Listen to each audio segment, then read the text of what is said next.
Morning mga idol.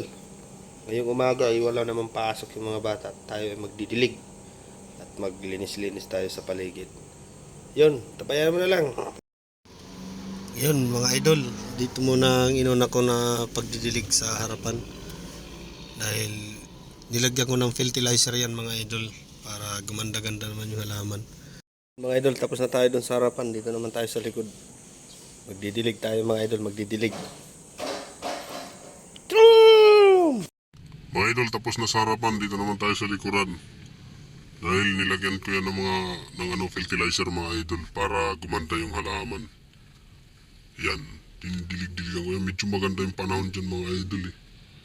Kaya medyo natuyot-tuyot na yung lupa. Kaya kailangan natin lagyan ng tubig. At yan mga idol oh.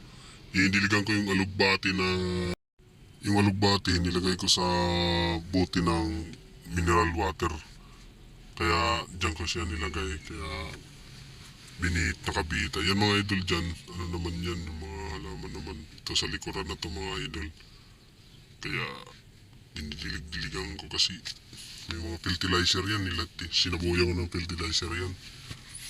Ganyan talaga pag wala akong biyahe. So didilig-dilig ako ng mga halaman. Lilinis-linis lang.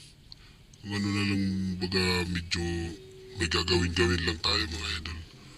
Pag walang pasok kasi online naman yung mga estudyante tuwing Miyerkules kaya dyan nagdidilig-dilig ako. Hindi naman ako namimili ng gawain basta nasa tama lang para may gawin lang tayo mga idol. Pero hindi naman tayo nasisiro ng biyahe. Araw-araw may biyahe naman.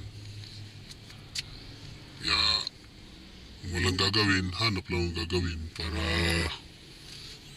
may magawa lang mga idol. Kaya mahirap din pag walang gagawin. At yun mga idol.